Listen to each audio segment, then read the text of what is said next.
Je ne vois plus de salut. L'espérance d'un jour meilleur a disparu.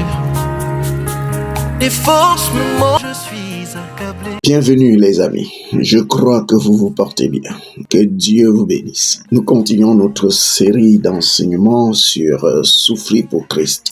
Et aujourd'hui, on va parler toujours sur ce sujet, souffrir pour Christ. N'est-ce pas, selon Actes chapitre 9, le verset 16.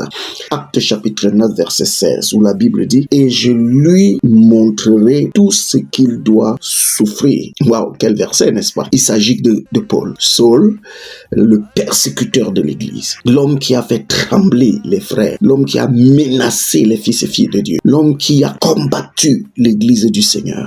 Et c'est ce monsieur que Dieu, n'est-ce pas, envoie quelqu'un vers lui, après que Dieu se soit révélé à lui, l'envoie quelqu'un pour l'aider à comprendre les voies de Dieu, et Dieu dit à cette personne, va lui dire, je vais lui montrer, je lui montrerai ce qu'il doit souffrir pour mon nom. Alléluia. Ça veut dire que servir Dieu, c'est accepter souffrir pour le nom du Seigneur.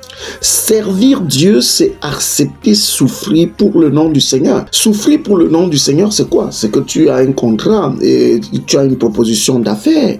Il suffit juste que tu corrompes, il suffit juste que tu te compromettes, il suffit juste que tu te livres à des actes d'immoralité.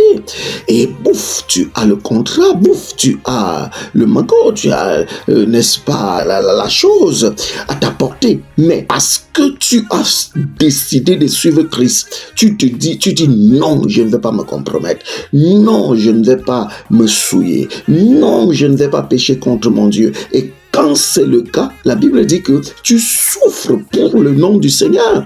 Et dans notre service pour le Seigneur, comme c'était le cas pour Saul, Dieu dit, n'est-ce pas, à Ananias qu'il envoie vers Saul, je lui montrerai, n'est-ce pas, tout ce qu'il doit souffrir pour mon nom. Tu ne peux pas dire que tu suis le Seigneur, tu sers le Seigneur sans souffrir pour le nom du Seigneur. Depuis que tu as connu Christ, ça t'a coûté quoi? Tu as gémi, tu as senti mal dans ta chair. À quel niveau? Sur quel point? Depuis que tu as rencontré Christ. C'est vrai qu'il y a un évangile aujourd'hui qui nous fait croire que lorsqu'on a connu le Seigneur, on ne peut pas souffrir, tout doit être roulé comme sur des roulettes. Mais détrompez-vous, mes chers amis, nous qui sommes des fils et filles du royaume, nous sommes plus de ce monde, nous appartenons au Seigneur de gloire.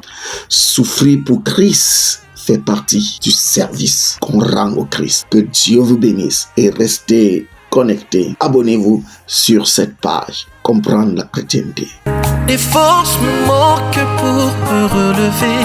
De partout où je suis accablé, je me demande si je pourrais subsister.